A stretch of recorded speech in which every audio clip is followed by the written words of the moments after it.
देखते हैं जो हाथ में एक स्क्रॉल लेकर भाग रहा है और कुछ गुंडे उसके पीछे पड़े हुए हैं। हम देखते हैं कि एक जगह पर वो आदमी एक गली में फंस जाता है और उसके पीछे आ रहे सैनिक उस पर हमला कर देते हैं। वे आग से हमला करते हैं और तब हम देखते हैं कि वो आदमी भी अपनी शक्ति का इस्तेमाल करके वहां की मिट्टी को हवा में उठाता है और उनकी तरफ फेंक देता है। वो आदमी एक अर्थबेंडर था जो मिट्टी को नियंत्रित कर सकता है और वो अपनी पूरी ताकत से उन्हें रोकने की कोशिश करता है। लेकिन इस लड़ाई के दौरान उसके हाथ से वो स्क्रॉल जैसी चीज गिर जाती है और कोई दूसरा रास्ता न देखकर वो अपनी शक्ति का इस्तेमाल करके उसे पास ही खड़े अपने एक दोस्त तक पहुंचा देता है। वो अपने दोस्त से कहता है कि जितनी जल्दी हो सके इसे अर्थ किंग को दे दे और फिर अपनी शक्ति का इस्तेमाल करके उस रास्ते को एक बड़ी दीवार खड़ी करके बंद कर देता है। इसके बाद सैनिक उसे बंदी बना लेते हैं और फिर उसे फायर किंग के सामने लाया जाता है। वह बंदी फायर किंग और उसके सैनिकों के सामने खड़ा होकर कहता है कि उसने उनके गुप्त हमले की योजना राजा तक पहुंचा दी है और अब उनका हमला नाकाम हो जाएगा।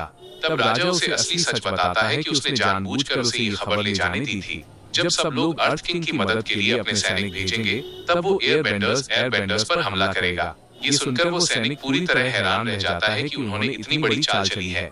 इसके बाद हम देखते हैं कि राजा उस सैनिक को वहीं जलाकर राख कर देता है।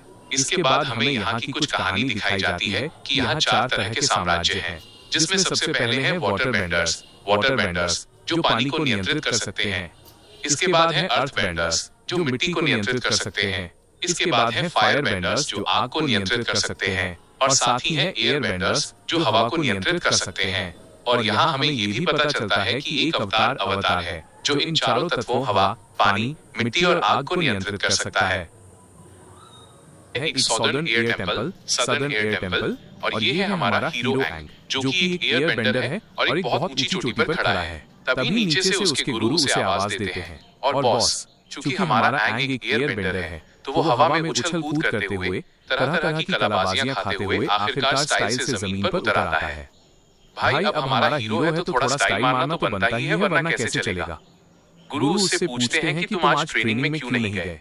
तब एंग बड़े आराम से उनसे कहता है कि ट्रेनिंग में जो सब सिखाते हैं वो सब तो उसे पहले से ही आता है, लेकिन गुरु उसे समझाते हैं कि बेटा एक ऐसा दिन आएगा जब तुम्हें लगेगा कि काश तुमने और ज्यादा क्यों नहीं सीखा, लेकिन तब तुम किसी को भी अपने पास नहीं पाओगे। इस गंभीर बातचीत के तुरंत बाद ही गुरु उसे बताते हैं कि आज महाधूमकेतु का उत्सव है और उस उत्सव में दुनिया के सारे एयरबेंडर आने वाले हैं।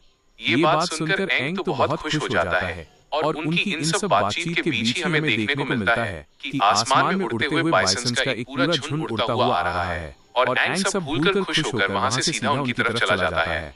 1:01, 2:20। इसके बाद अगले सीन में हमें दिखाया जाता है कि एक और गुरु उसके पीछे आकर खड़े होते हैं और एंग के गुरु से पूछते हैं, क्या तुमने सच क्या है यह एंग को बता दिया है। गुरु तब उनसे कहते हैं, नहीं, वो अभी इस सच को जानने के लिए बहुत छोटा है और सही समय आने पर उसे ये सब बता दिया जाएगा। ये बोलकर गुरु थोड़े चिंतित दिखाई देते हैं। इसके बाद के सीन में हमें दिखाया जाता है कि एक जगह सभी गुरुओं ने मिलकर एक सीक्रेट बैठक की है और वहां उस एंग के अवतार होने के विषय में चर्चा चल रही है कि आखिर ये बात उसे कैसे बताई जाए। एंग के गुरु कहते हैं, वो अभी सिर्फ एक 12 साल का बच्चा है, उसे कैसे इतनी बड़ी जिम्मेदारी दी जा सकती है। तब वहां मौजूद दूसरे गुरु एक बड़ी खबर देते हैं कि उन्हें जानकारी मिली है कि अर्थ किंगडम पर हमला होने वाला है। वहां सभी अपनी अपनी सेना भेज रहे हैं और ऐसे में अवतार का वहां जाना बेहद जरूरी है। हालांकि एंग के गुरु इस बात पर अपनी आपत्ति जताते हैं। वो कहते हैं कि एंग ने अभी तक अवतार होने के लिए जो 4 तत्व हैं, अर्थात हवा, मिट्टी, पानी और आग, उन्हें पूरी तरह कंट्रोल करना सीखा ही नहीं है। तब वहां मौजूद मुख्य गुरु साफ कहते हैं कि अवतार होना एंग की किस्मत है, उसे ये मानना ही होगा और अपनी जिम्मेदारी निभानी होगी। उसे जितनी जल्दी हो सके इन बाकी तकनीकों को सीखने के लिए बाहर जाना होगा और उसे ये खबर बतानी ही होगी। एंग के गुरु न चाहते हुए भी इस बात के लिए अपनी सहमति दे देते हैं।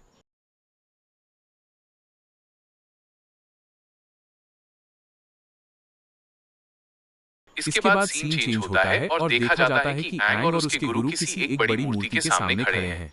एंग के गुरु उसे बताते हैं कि ये उनके ही किसी पूर्व अवतार गुरु की मूर्ति है और यहीं पर वो एंग को वो असली बात बताते हैं कि वही एक अवतार है।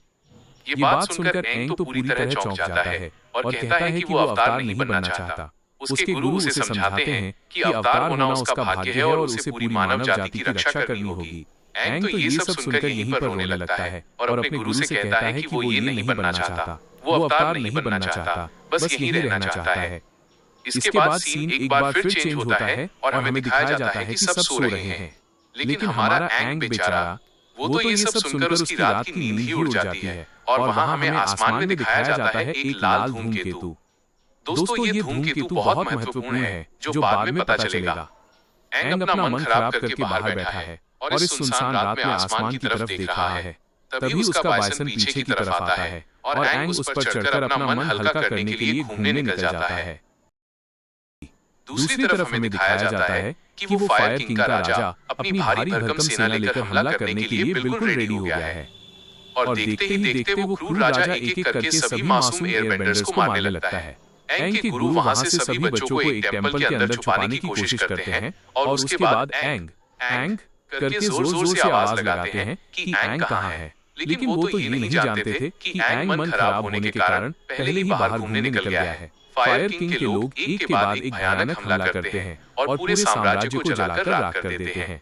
दूसरी तरफ हमारा एंग एक प्रचंड तूफान के बीच फंस जाता है और उस भयंकर तूफान में उसका बाइसन सीधे समुद्र के पानी में गिर जाता है। और उधर टेंपल में एंग के गुरु के पास सैनिकों का एक पूरा दल आ जाता है जिनके साथ गुरु अपनी एयरबेंडर शक्ति का यूज करके जबरदस्त लड़ाई करते हैं। और दूसरी तरफ एंग को दिखाया जाता है कि वो पानी में कहीं गहरा डूब रहा है। हालांकि इस तरफ गुरु उस राजा के साथ लड़ाई करके ज्यादा देर टिक नहीं पाते हैं और राजा उन्हें बताता है कि अगर कोई और दिन होता तो शायद तुम जीत जाते, लेकिन आज ये महाधूमकेतु उन्हें सबसे ज्यादा शक्ति दे रहा है। तभी हमें पता चलता है कि ये धूमकेतु जब भी पृथ्वी के पास से गुजरता है, फायरबेंडर्स की शक्ति सबसे ज्यादा बढ़ जाती है और देखते ही देखते एंग के गुरु वहां हार जाते हैं और उन्हें फायर किंग जिंदा जलाकर राख कर देता है। उधर हमारा हीरो एंग, वो तो पानी में गिर चुका है और वहां उसे कोई होश नहीं है। हालांकि हम देख पाते हैं कि वहां वो अपने आत्मा के रूप में आता है और वहीं सीन कट जाता है। बाद में हमें दूसरी एक जगह दिखाई जाती है जहां एक लड़की, जो संभवतः एक वाटर बेंडर है, पानी को कंट्रोल करने की कोशिश कर रही है। ये है कटारा, जो इस सीजन की बहुत ही महत्वपूर्ण कैरेक्टर है। और हमें दिखाया जाता है एक सफेद बर्फीला इलाका जहां ये लोग रहते हैं। ये है कटारा का दादा भाई, जो यहाँ का फिलहाल इस पूरे ग्रुप का लीडर बना हुआ है। उसका दादा उन्हें बताता है कि आज भी एक भी मछली नहीं फंसी, इसलिए वे मछली पकड़ने जाएंगे वरना खाने को नहीं मिलेगा। वे एक बोट में बैठकर दादा और बहन दोनों मछली पकड़ने निकल जाते हैं। वहां उसका दादा उससे पूछता है कि वो इतनी देर से कहाँ थी, क्या वो छुपकर वाटर बेंडर की प्रैक्टिस कर रही है। तब उसकी बहन घबराकर बोलती है, नहीं नहीं, मैं वो सब नहीं करती। लेकिन उसका भाई अच्छी तरह समझ जाता है कि उसकी बहन कुछ तो छुपा रही है।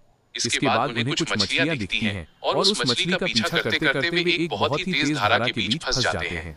वो धारा उन्हें खींचकर जब एक जगह पटक देती है, तब अपनी नौका को पकड़ने के लिए उसका दादा तो वहां से नौका की तरफ भागता है। लेकिन कटारा, जो वहां नीचे पड़ी थी, वो अचानक अपना सिर उठाती है और उसे दिखाई देता है एक विशाल बड़ा बर्फ का गोला। वह अपने दादा को जोर से आवाज देती है। उसका दादा जब घूमकर देखता है तो पूरी तरह हैरान रह जाता है और बोलता है, ये अब क्या है भाई। हालांकि उस बड़े गोले को हम देख पाते हैं कि वो किसी बॉल की तरह आकार का है और देखते ही देखते वहां से प्रचंड जोर से एक सफेद रोशनी चीरकर निकलती है, जिसे दूसरी जगह खड़ा एक लड़का भी देख लेता है। इसके बाद हम देख पाते हैं कि ये लड़का कोई और नहीं बल्कि फायर किंग का बेटा चुका है। उधर उस रोशनी को फाड़कर बर्फ से बाहर निकलता है हमारा अवतार। जो अवतार इतने दिनों से पानी के नीचे ढका हुआ था, वो वहां कुछ देर खड़े रहने के बाद ही बेहोश होकर गिर जाता है। और कटारा और उसका भाई, वे दोनों उसे संभालकर अपने कैंप में ले आते हैं, जहां उनके कबीले की सबसे बुजुर्ग महिला उसे अच्छी तरह से देखती है और उसके हाथ के दाग और उसकी पोशाक देखकर कहती है, ये तो एक एयर बेंडर है। हालांकि ये एयर बेंडर वाली बात सुनकर कबीले के सब लोग हैरान हो जाते हैं, क्योंकि एयर बेंडर्स तो 100 साल पहले ही मारे जा चुके हैं। अब एंग की आंख खुलती है और वो उठकर बैठता है और देखता है कि वो कहाँ है। वो जब बाहर निकल कर आता है तो देखता है कि वो किसी बिल्कुल अलग जगह पर है, जहाँ चारों तरफ बर्फ के घर-बार और छोटे-छोटे बच्चे हैं। हालांकि उसे याद आता है कि उसके साथ उसका उड़ता हुआ बाइसन भी था। वो जैसे ही ये याद करता है वैसे ही हवा में उड़ जाता है और अपने बाइसन को ढूंढने लगता है, जिसका नाम है अबू। वो अबू के नाम से जोर-जोर से पुकारता है। उसकी ये आवाज सुनकर वहां सब लोग आकर इकट्ठा हो जाते हैं और देखते हैं कि भाई, यह तो सच में हवा में उड़ रहा है। एंग अपने गले से एक लॉकेट निकालता है, उसमें फूंक मारता है और हम देख पाते हैं कि उसका बाइसन वो आवाज सुनकर सीधे उसके पास चला आता है। उसे देखकर तो एंग बहुत ही खुश हो जाता है और दौड़कर जाकर उसे गले लगा लेता है। बाद में सब मिलकर एंग को गोल घेरे में घेर लेते हैं और उसके बारे में जानने की कोशिश करते हैं। वहां मौजूद वो दादी उससे पूछती है कि वो कौन है और कहां से आया है। एंग तब बताता है कि वो एक एयर बेंडर है और वो 100 DA रन एयर टेंपल से आया है। और वो महाधूमकेतु का जो उत्सव था, उस उत्सव के ठीक पहले आकाश में उड़ा था और तूफान के कारण समुद्र के बीच गिर गया था। उसकी ये बात सुनकर वो बुढ़िया तो बहुत ही हैरान हो जाती है और वहाँ मौजूद बाकी लोग भी चौंक जाते हैं। हालांकि बुढ़िया वहाँ उन्हें एक ऐसी बात बोलती है जो कि बहुत महत्वपूर्ण है। वो कहती है कि तुम जिस महाउल्का उत्सव की बात कर रहे हो, वो तो 100 साल पहले हो चुका है और उसी समय फायर किंग ने एयरबेंडर्स के ऊपर हमला करके सब कुछ खत्म कर दिया था और अब पूरे 100 साल बीत चुके हैं। यह बात सुनकर तो एंग के होश उड़ जाते हैं। 100 साल? क्या वो तब से 100 साल तक पानी के नीचे था? ये बात सुनकर वो बुरी तरह घबरा जाता है और वहां से दौड़कर निकल जाता है। अगले सीन में हमें दिखाया जाता है एक विशाल जहाज जो काला धुआं छोड़ते हुए बर्फ को चीरकर आगे बढ़ रहा है और वो सीधे इसी कबीले की तरफ ही आ रहा है। उधर एंग ये सब कड़वा सच सुनकर अपना मन खराब कर लेता है और एक जगह आकर चुपचाप बैठ जाता है। कटारा उसके पास आती है और उससे बात करने की कोशिश करती है। एंग उसे बोलता है कि वो 100 साल से बर्फ के नीचे दबा था। वो ये भी नहीं जानता कि उसकी फैमिली में अभी भी कोई जिंदा बचा है या सब मर गए हैं। कटारा तब उसे समझाती है और कहती है कि वो खुद एक वाटर बेंडर है और उसके कबीले में भी उसकी माँ-बाप सब थे। लेकिन फायर बेंडर्स ने एक दिन अचानक हमला किया और उसकी माँ-बाप सब मारे गए। ये बात सुनकर एंग को भी थोड़ा दुख होता है कि इन फायर बेंडर्स ने सबके साथ कितना खराब बर्ताव किया है। इसके बाद उनके बीच बातचीत होती है और धीरे-धीरे उनकी दोस्ती गहरी होने लगती है। फिर देखा जाता है कि कटारा उसे अपनी वाटर बेंडर की जो प्रैक्टिस करने की जगह है, वो दिखाने लेकर आती है। हालांकि वो ठीक तरह से अपनी शक्ति को यूज नहीं कर पा रही थी। तब हमारा हीरो एंग उसे गाइड करता है और बोलता है कि उसके गुरु ने उसे सिखाया है कि शक्ति हमेशा हमारे चारों तरफ रहती है, बस उसी को अपने अंदर कंट्रोल करके यूज करना होता है। तब हम देख पाते हैं कि कटारा भी उसकी बात मानकर उस ऊर्जा को फील करती है और देखते ही देखते वो पानी का एक बड़ा बॉयल तैयार कर लेती है। वो उस पानी के बॉयल को हवा में उठाकर जैसे ही दूसरी तरफ घुमाती है, उसे सामने वही खतरनाक जहाज दिखाई देता है। जिस जहाज में उस फायर किंग का बेटा था, जिसे हमने कुछ देर पहले ही देखा था कि वो जहाज से उस रोशनी की तरफ देख रहा था, ये वही जहाज है। ये खबर कटारा दौड़कर आती है और अपने दादा को बताती है। उसका दादा तुरंत अपने सभी सेना सामंतों को रेडी करता है और वहां युद्ध के लिए पूरी तरह तैयार हो जाता है ताकि अगर कोई हमला हो तो वो लड़ सके। वहां मौजूद वो वृद्ध महिला उन्हें बताती है कि ये कोई साधारण एयरबेंडर नहीं है, यही है वो असली अवतार जिसे हम सबको बचाने की बात कही गई थी। ये बात सुनकर कटारा का दादा तो बहुत गुस्सा हो जाता है और कहता है कि अगर ये अवतार था तो इसने हमें तब बचाया क्यों नहीं जब फायर किंग हमला करके सबको मार रहा था। तभी पास का एक लड़का भागते हुए आता है और कहता है कि वे बहुत सामने चले आए हैं और ठीक गेट के सामने खड़े हैं और इस तरफ वो झुका जो फायर किंग का बेटा है, वो तो सिर्फ अवतार को ही पकड़ने आया है। कटारा का दादा जब उनकी विशाल सेना देखता है और अपनी छोटी सी सेना देखता है तो वो बुरी तरह डर जाता है। वो बोलता है कि वो अवतार को उनके हवाले कर देगा क्योंकि उनका अवतार को लेकर कोई सिरदर्द नहीं है, उसका अपने कबीले की रक्षा करना ही मेन काम है। लेकिन उसकी बहन उसे समझाती है कि अवतार उनके लिए कितना जरूरी है। जिस प्रकार भोजन, हवा और पानी जरूरी है, उसी प्रकार अवतार भी जरूरी है। अवतार यदि नहीं रहेगा तो पृथ्वी में संतुलन कभी नहीं आएगा। अवतार ही एकमात्र ऐसा है जो पृथ्वी में संतुलन ला सकता है और पहले की तरह वैसी ही सुखमय परिस्थिति दोबारा ला सकता है। उसकी बात सुनकर उसका दादा थोड़ा सोचता है और सोचकर बोलता है, ठीक ही है, तो फिर मैं जाता हूँ लड़ने। ये बोलकर वो बाहर निकल आता है। बाहर निकलकर वो सिंगल टू सिंगल फाइट के लिए चैलेंज करता है। उन दोनों के बीच फाइट शुरू होती है। हालांकि वो उस फायर किंग के बेटे के सामने टिक नहीं पाता है और उसे फायर किंग का बेटा वहीं 2 मिनट में आसानी से हरा देता है। जब वो उसके ऊपर आखिरी हमला करने जा रहा था, तभी हमारा एंग बीच में चला आता है और वो बोलता है कि इसे छोड़ दो और वो अपनी इच्छा से उनके साथ चलने के लिए तैयार है।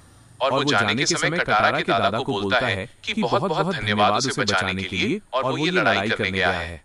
ये बोलकर वो चुपचाप उनके साथ चला जाता है और जहाज जब बहुत दूर आंखों से ओझल हो जाता है, तब कटारा के दादा को अपने अंदर एक बहुत बड़ा पछतावा होता है कि उसने क्यों उसे जाने दिया। उसके बाद हम देखते हैं कि एंग का दादा सौका किसी एक लड़के को यहाँ का सब कुछ संभालने की जिम्मेदारी सौंपता है और अपनी बहन से बोलता है, हमें एंग को बचाना होगा। यह बात सुनकर तो उसकी बहन बहुत खुश हो जाती है और वे उसे रेस्क्यू करने के लिए निकल पड़ते हैं। दूसरी तरफ एंग को जहाज के अंदर एक लोहे की जेल में बंद करके रखा जाता है, लेकिन वहां वो अपनी एयरबेंडर शक्ति का शानदार यूज करके गार्ड के पास से चाबी उड़ा लेता है। और दूसरी तरफ कटारा और उसका दादा उड़ते हुए उस बाइसन के ऊपर बैठकर एंग को बचाने के लिए तेजी से आगे बढ़ रहे हैं। इस तरफ एंग उस चाबी की सहायता से जेल से बाहर निकल पड़ता है और गार्ड से बचने के लिए एक सीक्रेट रूम के अंदर घुस जाता है, जहां उसे एक डायरी मिलती है जिसमें अवतारों के इतिहास के बारे में सब कुछ बताया गया है।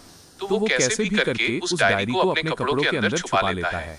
उसके बाद वो वहां से किसी तरह छुपते छुपाते जहाज के ऊपर चला आता है, लेकिन वहां बहुत से सैनिक उसे देख लेते हैं, तो वो तुरंत छुप जाता है और वहां से मौका पाकर वो उस जहाज से, जो उसका एक उड़ने वाला लाठी ग्लाइडर है, उस लाठी के ऊपर कूदकर हवा में निकल पड़ता है। लेकिन उसे वहां देख लिया जाता है और फायरबेंडर्स उसके ऊपर आग से हमला कर देते हैं। लेकिन अंततः उसके दोस्त उस उड़ते हुए बाइसन के ऊपर बैठकर सही सलामत उसे बचा लेते हैं और वहां से लेकर उड़ जाते हैं। इसके बाद हम देखते हैं कि वे सीधे उसी सॉदर्न एयर टेंपल में वापस आते हैं जहां पहले सीन में फायर किंग ने हमला किया था। वहां आकर एंग देखता है कि चारों तरफ सब कुछ टूटकर बिखर गया है और भयंकर तबाही मची हुई है।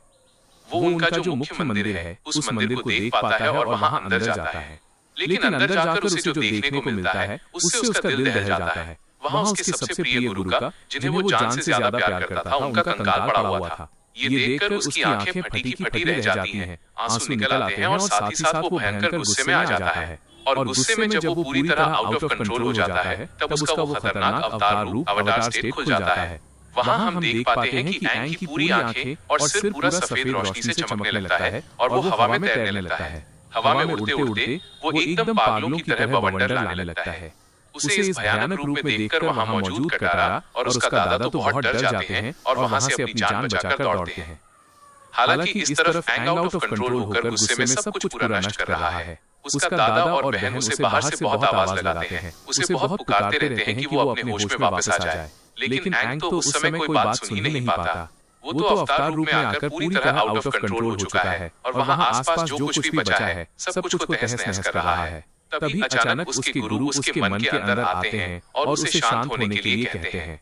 तब हम देखते हैं कि एंग धीरे धीरे शांत होकर वहीं जमीन पर बैठ जाता है और सिसक सिसक कर रोने लगता है। उसका रोना देखकर कटारा भी दौड़कर उसे गले लगा लेती है और रोने लगती है। और अब हम देखते हैं कि एंग अपने स्वाभाविक रूप में आ गया है और वही डिसाइड करता है कि वो अपनी नियति से नहीं भागेगा, वो अवतार बनेगा और इस पृथ्वी के संतुलन को हमेशा बनाए रखेगा।